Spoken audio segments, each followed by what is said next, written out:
Hi friends, வணக்கம். Manne Murugan touring talkies today proudly presents one small story. ஆக்சுவலாக இந்த கதை வந்து சுப்ரீதாத்தா சிறுவர் கதையில் வரணும். ஆனால் இது நீதி பெரியோருக்காக இருக்கட்டும் அப்படிங்கிறதுக்காக மன்னே முருகனில் சொல்லியிருக்கேன். அதாவது ஒரு அப்பா வேண்டாம் 2 நண்பர்கள் ஒரு ஸ்கூட்டரில் போயிட்டுருக்காங்க. 2 நண்பர்கள் வந்து ஒரு ஸ்கூட்டரில் போயிட்டுருக்காங்க. அப்போ ஒரு பையன் என்ன பண்ணுறான், தன்னுடைய ஃப்ரெண்டை அழைச்சிட்டு வந்து மாமரத்தில் ஏறி ஒரு கல்லை அடுத்து எரிஞ்சு மாங்காய் பறிக்கிறதுக்காக ட்ரை பண்ணுறான், முயற்சி பண்ணுறான். அந்த ஒரு போன வருஷம் வரையும் எனக்கு தெரிஞ்சு மாம்பழம் ஜாஸ்தி அந்த அளவு இந்த வருஷம் விளைஞ்ச அளவுக்கு விளையலை. நான் வீட்டுக்காரங்க என்ன பண்ணுவாங்க, போன வருஷம்னா அப்படி கண்குத்தி பாமா பார்த்துட்டு இருப்பாங்க, அவங்களே பாதி பறிச்சுடுவாங்க. சில சமயம் வெளியே கடையை விற்பாங்க, அவங்க யூஸ் பண்ணிப்பாங்க. இந்த வருஷம் எவன் வேணால் பறிச்சுக்கோ அவங்க விட்டாங்க. ஏன்னா அவ்வளவு மாம்பழங்கள் வந்து விளைஞ்சிருக்கு. இந்த பையன் அடிக்கிறான். அப்போ கரெக்டாக அந்த ஸ்கூட்டரில் நண்பர் அழைச்சிட்டு போகிறார் இல்லையா, உட்காந்து வச்சு இவன் கல்லால் அடிக்கவும் அது நண்பர் தள்ளுக்கு விழவும், அதே சமயத்தில் இவர் பையனுடைய பள்ளிக்கூட வாத்தியார் எழுத்தாப்புல வரவும் சரியாக இருந்தோடனே அவர் ஃப்ரெண்டு என்ன பண்ணுறாரு, அடிபட்டு நெத்திக்கிட்டு அடிபட்டு ஸ்கூட்டர் சாயுது, அவர் சரிஞ்சு விழுந்துடுறாரு. அப்போ இந்த என்ன வண்டி ஓட்டுறோம் என்ன பண்ணான், அவனுக்கு ஒரு 35 வயசு இருக்கும், இடவெட்டு பையன். அவன் என்ன பண்ணுறான், வாத்தியார ஸ்டூடெண்ட் தானே, ஒழுங்காக பாடம் சொல்லி தரக்கூடாது, இப்படி கல்லை விட்டு அடித்து மாங்காய் இறக்குவாங்க, இப்படி சொல்லி பாடம் நீ அப்படின்னு சொல்லிட்டு சரி கீழே விழுந்துக்கிற பாரு, வேறு கவனி, அர்ஜென்ட்டாக போன அவசியம் எனக்கு அப்படின்னு சொல்லிட்டு டைம் ஆகிடுத்து. நடுக்கம் அவனுக்கு மணி 6 போகுது. அந்த வெறியில் ஓடுறான், வண்டி எடுத்து கிளம்பி போயிட்டான். இவனுக்கு வாத்தியாரத்துக்கு புரியல. வாத்தியார் பார்த்தாலே எல்லோரும் நெடுங்குவான். மொரட்டு வாத்தி முத்துன்னு பேர். அவர் பேரே மொரட்டு வாத்தி முத்து. அந்த அளவுக்கு முறுக்கு மீசை, ஒரு குத்துட்டம் தாங்க முடியாது, அப்படி பார்த்தாலும் நடுங்கிற மாதிரி ஒரு தோற்றம். Okay right. அவன் வந்து என்ன பண்ணாரு, சரி இந்த கீழே விழுந்தார் தூக்கி தன் வண்டியில் உட்காரன்னா அந்த ஆள் உட்காரன்னாரு. ஆக்சுவலி பக்கத்தில் ஃபஸ்ட் எய்டு கொடுக்குறதா ஆஸ்பத்திரிக்கு போனார். அவன் அடிபட்ட அந்த கல் அடிபட்டு கொஞ்சம் ரைட்டாக ரத்தம் அதை தொடச்சி விட்டு ட்ரிஞ்சரை போட்டுவிட்டு கீழே விழுந்தார்ல ஸ்கூட்டர்லேருந்து இந்த ஸ்ராய்ப்பு ஏற்பட்ட அந்த ஸ்ராய்ப்புகள் நீட்டாக பஞ்சால தொடச்சி விட்டு க்ளீன் பண்ணி, ஒன்றும் இல்லை சார் அவருக்கு அனுப்பிச்சி விடுங்க சார், கொண்டு விடு சார், என் ஃப்ரெண்டு எடுத்து கொண்டு விடு சார், பார்ட்டியாக முக்கியம் சார், போகாமல் இருப்பேன் சார், உடனே அவசியம் கொண்டு விடு சார், கொண்டு விடுங்க சார் அப்படின்னா. எங்கடா பார்ட்டி, எங்கடா கல்யாணமா, அந்த ரிசப்ஷனாக, எங்கடா போறீங்க, எங்கடா பார்ட்டி, எங்கடா பறக்கிறீங்க அப்படின்னு சரி கொண்டு விட்றேன், ஏன்னா அவன் என் ஸ்டூடெண்ட்டாக போயிட்டான், கொண்டு விட்றேன் அப்படின்னு சொல்லிட்டு போகிறதே இந்த மாங்காய் அடித்த பையன் இருக்கிறான் இல்லையா, 2 பேரும் அப்படி கை எடுத்துக்கலாம். தம்பி நான் போய் விட்டு வந்துடுறேன், இங்கே நில்லு. அவனு சரி சார் அப்படிங்கிற நேர போகிறார். எங்கேயா போனேன், எந்த கல்யாணம் பண்ணுற, நீங்கள் போங்க சார், போங்க, எவ்வளோ தண்டா போகுது, போங்க சார், பார்ட்டி போயிடு சார், பார்ட்டி போடுவா அப்படிங்கிட்ட ஒரு குறுக்கு சந்துக்கிட்ட எடுத்து இங்கே போய் உள்ளே திரும்புங்கிறான். இங்கே முட்டை திரும்ப சொல்கிறாங்க, அங்கே போங்க சார் இங்கேங்களா. அங்கே பார்த்தா டாஸ்மாக் பாரில் இங்கேயா அவன், இங்கே என்ன பார்ட்டி நடக்குது உனக்கு, இங்கே சார் பார்ட்டி, நாங்களும் அவனோட தினமும் வருவோம் சார், ஃப்ரெண்டு தான் சார் அவர், தினமும் 6 மணிக்கு எங்களுக்கு அந்த பார்ட்டிக்கு குடிக்காமல் இருக்க முடியாது சார், குடிக்கலைன்னா பாதி உயிர் போயிடும் சார் எங்களுக்கு, அந்த அளவுக்கு பழகிட்டோம் நாங்கள், அதனால் நீங்கள் இப்போ அவர் ஏந்து குத்துல நான் குடிக்கணும் சார், அவர் சப்போர்ட் பண்ணுவார் எனக்கு. நீ என்ன இருக்க, நான் உதவியாளனாக இருக்கேன், எதுக்கு நான் உதவியாளனாக இருக்கேன், அவர் எலக்ட்ரிஷியன் ப்ளம்பர், அவருக்கு எலக்ட்ரிக்கல்லாம் உதவி செய்வேன். அட பாவிகளா, இந்த வேலை பார்த்துட்டு தினமும் இப்படி பார்ட்டி வச்சுட்டு பாதி ரத்தம் பாதி சாராயத்தை வச்சுட்டு உடம்பை ஓட்டிட்டு பாதி உசுறு தான் ஓடிட்டு இருக்கு, மீதி உசுறு போயிடுத்து. இதில் இந்த லட்சத்தில் இதுக்கு இந்த திமுறில் என்ன நெகத்தால முடியும் அந்த ஆள் அப்படிங்கிறத சார், அந்த கல் அடித்தானே சார், அது அவர் மகன்தான் சார். அவர் மகன்தானா அது, ஓஹோ, அதான் அப்புறம் மாதிரியே அவனுக்கு கல்லால் திமிர் பண்ணியிருக்கான், சரி நான் பார்த்துக்கிறேன் அப்படின்ட்டு போயிட்டு இருக்காரு. பையன் இன்னும் தான் ஏறா ஒருத்தனை அனுப்பிச்சு விட்டாரு. இந்த கல் அடிச்சா பாருங்க, அந்த பையனை கூப்பிட்டாரு, ஏடா ஸ்கூட்டரை போகிற உங்கள் அப்பாவா, ஆமாம் சார், எங்கே போகிறான்னு தெரியுமா, இல்லை சார் பார்ட்டின்னு டெய்லி சொல்லுவார் சார், என் அம்மாவோட திட்டுவாங்க, டெய்லி பார்ட்டின்னு போயிட்டு நைட்டு சாப்பிட மாட்டேங்கிறியே அப்படின்னு சொல்லி திட்டுவாங்க, ரொம்ப திட்டா ஒரு மாதிரி பேசுவார், அது நாக்கு பரட்டி பேசுவார், நாக்கு பரட்டெலாம் பேசுகிறதா, நாக்கு பேச முடியாமல் குழந்தை பேசுவார், எப்படியோ தெரியல ஐயா அப்படின்ட்டு வண்டி போய் உட்காந்தோன்னே நேராக போகிறாரு. சார் உட்காரா, நான் மொட்டை முத்துனாலே பயம், அவன் பயம், உட்காந்துடும். நேராக அந்த சாராய கடைக்கு போனார்.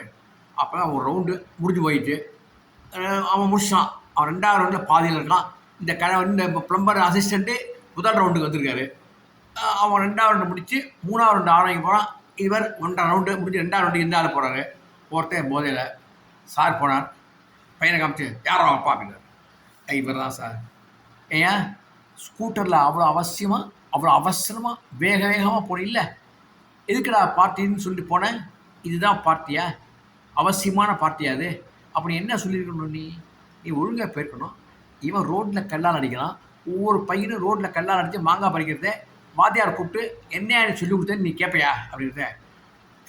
சார் நீங்கள் தப்பு வந்தீங்க, பையன் கல்லால் தப்பு பண்ணிட்டான், நான் கண்டிக்கிறத நீங்கள் கண்டிச்சா ஒழுங்காக பாடம் சொல்லி கொடுத்தாக்க, அடிக்கக்கூடாதான்னு சொல்லி கொடுத்தாக்க அவன் அடிக்காமல் இருந்துருப்பான் இல்லையா அப்படின்னு வசனம் பண்ணலாம்.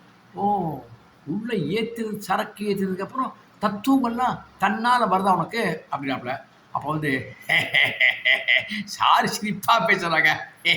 இந்தா சாரி பேசுறது சிரிப்பாகிட்டாரா உனக்கு? ஏண்டா உனக்கு நில தடுமாறினாலும் நிற்கணும்டா. அவன் தான் நான் மனுஷன். நீ மனுஷனாடா? நீ ஆசிரியர் குறை சொல்லி இந்த அளவுக்கு நீ கேவலமான செயலை பண்ணுறதுக்காக திட்டிட்டு போறியே.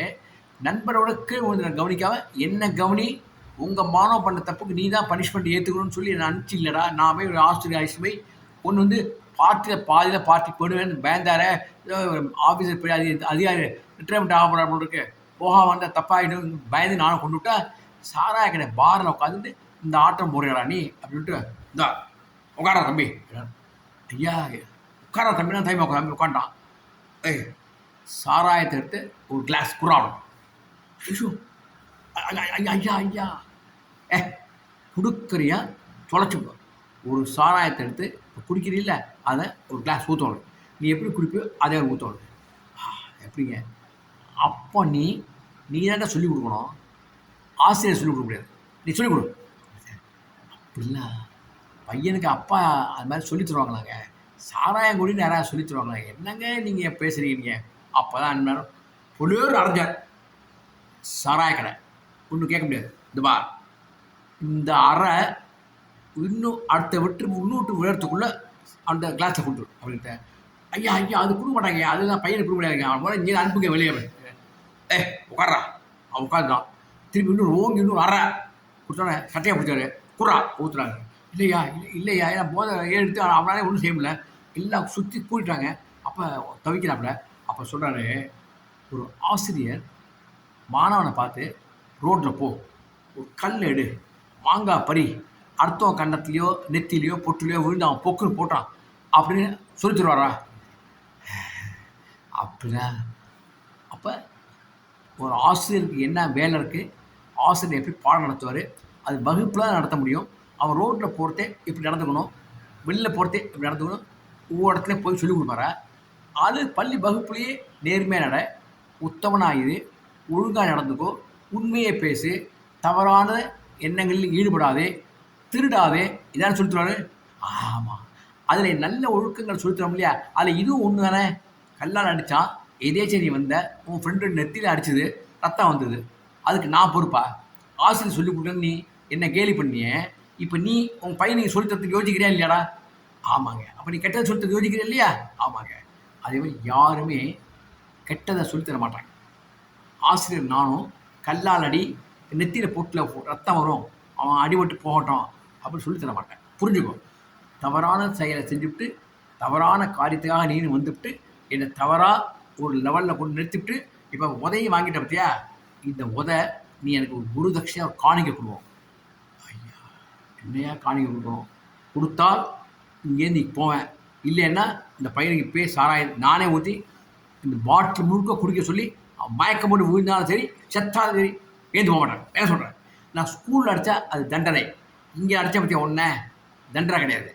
இங்கே அடித்தது தண்டனையாக ஆகாது. ஏன்னா போதையில் எல்லோரும் என்னென்ன பண்ணிக்கிறாங்க அது பார்த்துப்பாங்க. அவனையும் நான் அடிப்பேன். இப்போ இங்கே அடிக்கலாம், அடித்தேன்னா யாரும் கேட்க முடியாது. என்ன சொல்கிறேன்? ஐயா என்னையா ஐயா அப்படிங்கிறத சொல்கிறான். என்னை பற்றி தெரியாது சொல்லு.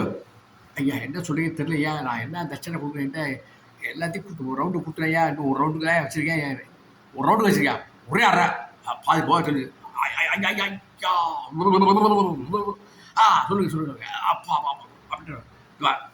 கொஞ்சம் இதாக இருந்தியா தண்ணிடுறான் ஓங்கி மூஞ்சி அடிச்சார். ஆ இந்த தட்சணையா என்கிட்ட காசு கிடையாதுங்கய்யா. காசு இல்லை குடிக்க வர இல்லைடா, வாத்தியாருக்கே அறிவுரை சொல்லக்கூடிய அளவுக்கு உனக்கு ஞானம் இருக்கு இல்லடா. அப்போ அது இந்த எனக்கு இந்த குருதட்சணை கொடு. இப்போ நீங்கள் ஒரு சொன்னீங்களே எனக்கு, நான் என் பையனுக்கு கொடுக்க மாட்டேன், குடிக்கிறதுக்கு சொல்லித்தர மாட்டேன் அப்படின்னு சொன்னீல்ல. ஆசிரியர் நல்ல ஆசிரியராக இருக்கிறவர் நல்லதான் சொல்லிக் கொடுப்பாரு, கெட்டதை சொல்லித்தர மாட்டார். நான் சொல்கிறதே ஆமாங்க ஐயான்னு ஒத்துண்டு இல்லைடா. இந்த நல்ல விஷயங்கள்லாம் நான் சொல்லிக் கொடுத்து நான் உனக்கும் அதை எடுத்து உரைத்தேன் பத்தியா, அதுக்கு நீ எனக்கு குருதட்சணை கொடுத்துருங்க. எனக்கு ஒன்றும் புரியலைங்கய்யா. குறா என்னங்கய்யா கொடுக்கறது? இனிமே குடிக்க மாட்டேன் சத்தியம் பண்ணு. சத்தியம் பண்ணால் இங்கேருந்து கிளம்புவார். அந்த தட்சணை நீ எனக்கு கொடுக்கலன்னா நீ பண்ண தவறுக்கு உன் பையனை இங்கேயே சாராயத்தை குடிக்க வைப்ப, தினமும் சாராயத்தை குடிக்க வைப்ப, அவனை முழு குடியாரனா ஆக்கி இருக்கான இல்லைன்னு எனக்கு கவலை கிடையாது. என்ன சொல்கிறேன்? மன்னிச்சுங்க ஐயா, தவறுதலாக பேசிட்டேன். இந்த சாராயம் அந்த 6 மணிக்கு போனேன்னா நரம்பெல்லாம் அப்படியே சுற்றி சுரண்டு பரடுறதுங்க. அதை நீட் பண்ணுறதுக்காக இந்த மாதிரி குடிக்க வேண்டியிருக்குங்க. வழி இல்லைங்க. பழகிட்டேங்க, 10 வருஷம் பழகிட்டேங்க. ஐயா இப்போ இவன் அசிஸ்டண்ட்டையும் அவனையும் கொண்டு வந்து பார்ட்டின்னு அவனையும் சேர்த்து விட்டாங்க. அவனும் வந்து காசு இருக்கோ இல்லையோ அவனும் என்னோட சேர்ந்து இந்த பழக்கத்தை ஆராயிட்டாங்க. அடிமையாக ஆகிட்டவங்க, மீள முடியாமல் தவிக்கிறாங்க. அப்படின்னு குருதட்சணை குடுறா அப்படின்னு குருதட்சணை கொடுக்குறாங்க. இன்னையோட முடிச்சுக்கிறேங்க அப்படின்ட்டு ஐயா வேண்டுகோள். என்ன பாட்டில் கொஞ்சம் பாக்கி இருக்கு, அதை ஒன்றைய அதை பையனும் அப்போ குடிக்க மாட்டேன் இல்லையா, சத்தியாக குடிக்க மாட்டேங்கிறான். அப்போ இன்னொரு கை மேலே வைக்கிறது, அது அவன் நண்பன். ஐயா நானும் குடிக்க மாட்டேங்க ஐயா, எனக்கும் அந்த பையங்க படிக்கிறாங்க, நானும் தவறான செயல் ஈடுபட மாட்டேன். நான் நல்லா இருந்தால் என் பையன் என்னை பார்த்து திருந்துவான். நானே குடியாராக இருந்தால் பையனும் குடியாரம் ஆகிடுவாங்க. ஆசிரியர்கள்லாம் பள்ளிக்கூடத்தில் நல்ல ஒழுக்கத்தை போதிக்கிறாங்க. பையங்க வந்து அதை நல்லபடியாக எடுத்துக்கணும். பெற்றோர் வந்து வீட்டில் சொல்லிக் கொடுக்கணும். ஆனால் பையங்களும் தவறாக எடுத்துக்கிறாங்க, பெற்றோர்களும் தவறாக நடந்துக்கிறதால பையங்களுக்கே அது ஈஸியாக தப்பு செய்யறதுக்கு ஈஸியாக படுறது. இனிமேல் நானும் குடிக்க மாட்டேன், நண்பனையும் குடிக்க விட மாட்டேன் அப்படின்னு 3 கை சேர்ந்து இருக்கிறதே. பையன் என்ன பண்ணுறான், சாரை அப்படி கட்டி அணைச்சிக்கிறான். சார் எங்கள் குடும்பத்துக்கு வழக்கு ஏற்றி வச்சிங்க சார், இவர் படுத்துகிற பாடு தாங்க முடியாது சார். வீட்டில் நான் சொன்னால் வீட்டில் வந்து அடிப்பார் தான் சார், நான் சொல்லலை அப்படின்ட்டு. தம்பி இனிமேல் நான் செய்ய மாட்டேன், தலையை கொடுக்குறான். அப்புறம் சாராய கடை உட்காந்துருக்கிற அந்த பாரில் இருக்கிற கல்லாக கட்டுற ஓனருக்கு அதை ஏட்டா என் கழுத்தை வந்து அறுத்துறான்னு அவன் நினச்சிட்டு இருக்கான். சுற்றி இருக்கிறவங்கலாம் போதையிலே சபாஷ் சபாஷ் சபாஷ் அப்படின்னாங்க. அந்த சபாஷோட கதையை முடிச்சுக்கிறேன். இழுத்தால் போதை ஜாஸ்தியாக விடும், இழுத்துட்டே போகும், அதை முடிச்சுக்கிறேன். Okay bye. பெற்றோர்கள்லாம் ஒழுங்காக இருந்தவங்க பிள்ளைங்கள்லாம் ஒழுங்காக இருக்கும். அதனால தான் மன்னியவர்கள் சொல்லியிருக்கேன், பெற்றோர்களை திருந்துங்கள். புரிஞ்சவங்களுக்கு இதான் குருதட்சணைங்க, எனக்கு கொடுக்குற தட்சணை தான் நீங்கள். Okay bye.